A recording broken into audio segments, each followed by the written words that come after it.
अब उच्च डायलेशन का प्रयोग किया जाता है।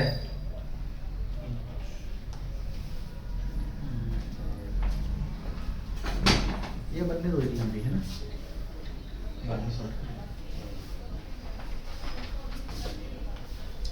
सूखी गोलियों पे आ जाइए। सूखी गोली, इस औषधि की सूखी गोलियां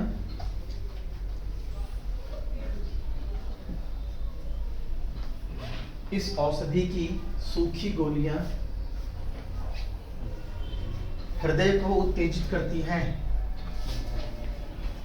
हृदय को उत्तेजित करती हैं और हृदय को बलवान बनाती हैं।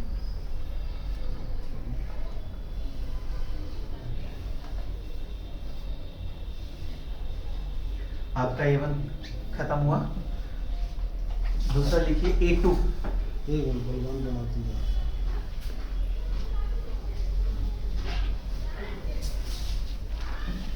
A2 जैसे A1, A2, A3, ठीक है, ये सब ब्लड पे काम करने वाली हैं, अलग अलग है बस। A2 इसका भी लिखो, रक्त पे काम करती है।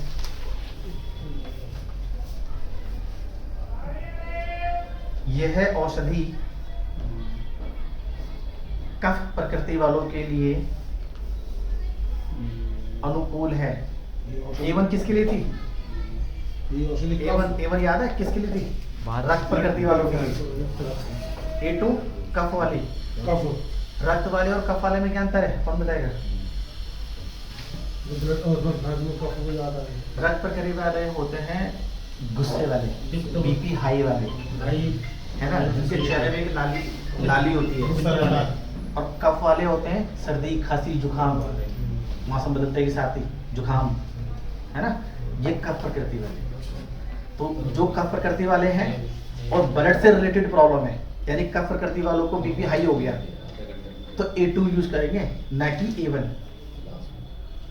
रक्त प्रकृति वाला, अभी जब हम प्रकृति समझाएंगे ना तो उसमें आपको चेहरा देख के समझ में आ जाएगा कि ये चेहरा और ये नोज देख के आपको, और जूते की एड़ी बताई थी मैंने उसके, कि ये कफ प्रकृति वाला है या रक्त प्रकृति वाला है या मिक्स प्रकृति वाला है। ठीक है, अभी सिर्फ ये लिख लीजिए, यह औषधि कफ प्रकृति वालों के लिए बहुत ही अनुकूल है।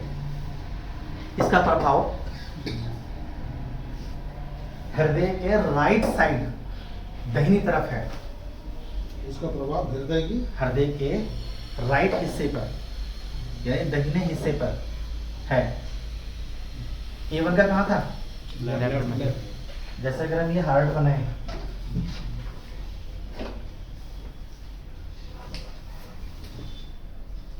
अमूमन ऐसे ही बनाते हैं हार्ट, ऐसा होता नहीं है वैसे एग्जैक्टली। बता रहा हूँ आपको। ये तो है परपोज वाला। ये सर हमने फरवरी के महीने में जो त्योहार चलेंगे उसका बना दिया। परपोज वाला बता दो, परपोज वाला है A1 और राइट साइड। इसमें एक क्लास में ना आपको पूरा हार्ट का समझाऊंगा, हार्ट कैसे काम करता है, हार्ट में की मसल्स कौन कौन सी होती है, हार्ट की खुद की एनर्जी कहाँ से होती है। ये पहले मेडिसिन कंप्लेंट करवाते हैं फिजिक्स के पहले। ठीक है, इसका प्रभाव राइट साइड वाला, यानी राइट हार्ट के राइट हिस्से में कोई प्रॉब्लम्स हो, यहाँ की नसें ब्लॉक हो तो हम A2 करेंगे, और लेफ्ट साइड की ब्लॉकेज आए तो अब आपको बता दूं, यहाँ पर होता है वो, जहाँ पे फिट होता है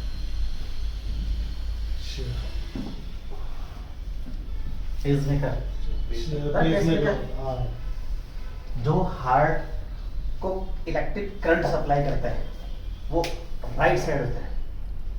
अगर यहाँ पे कई बार पेसमेकर जहाँ लगता है ना, पेसमेकर भी काम करना बंद कर दे या स्लो हो जाए तो A2 मेडिसिन देंगे, ताकि यहाँ की ये जो एरिया है ये ऑटोमेटिक करंट जनरेट करे। जनरेटर है हार्ट का,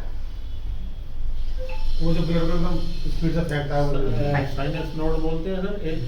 सर मोटर पानी को स्पीड से बाहर फेंकती है, लेकिन बिजली ना हो तो बेकार चलेगी तो ये बिजली का क्रिएट करता है, क्रिएटर है, जनरेटर है। उसके बाद इसके 4 पार्ट होते हैं, upper left, upper right, lower left, lower right. वो जब हार्ट का चलता है, साइनस नोड बोलते हैं ना सर इसको, हैं? साइनस नोड बोलते हैं शायद। रक्त संचालन के अवरोध को समाप्त करती है। रक्त संचालन के अवरोध मतलब रुकावट। अब इसमें कैसे कर सकते हैं, कहीं पे अगर रक्त, कहीं पे ब्लॉकेज आ रही हो तब आप A2 का चुनाव करेंगे, ठीक है। कोलेस्ट्रॉल हो तो अलग मेडिसिन, ये जो है रक्त गाढ़ा हो तो अलग मेडिसिन। ब्लॉकेज में, इन्फ्लामेशन में भी काम करेगा, रुकावट है तो सर रुकावट है तो, और ब्लॉकेज में भी। हाँ? रक्त संचालन के अवरोध को समाप्त करती है और अशुद्ध रक्त के बने धब्बों को समाप्त करती है। और अशुद्ध रक्त हाँ, के बने, क्या बोलते हैं धब्बों को, क्लॉट्स। पैरालिसिस में, पैरालाइज में नहीं होते हैं, वो ब्रेन में होते हैं। पैरालाइज में ब्रेन में होते हैं, हार्ट में नहीं होते हैं। अशुद्ध रक्त के बने धब्बों को, क्लॉट्स को समाप्त करती है और हार्ट का ना सर, हैं? हार्ट का ना। हाँ, और रक्त संचालन का काम सुचारू रूप से करती है।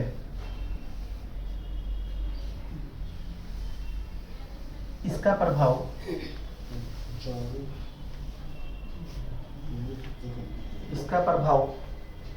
शिराओं,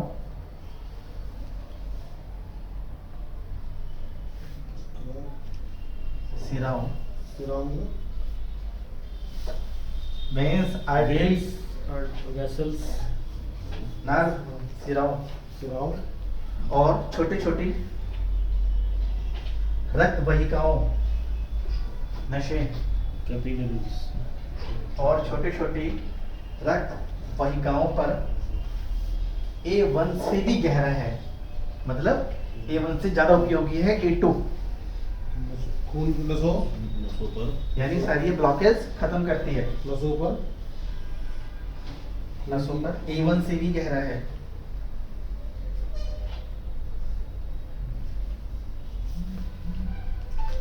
राइट साइड में तो इम्प्योर ब्लड ही है।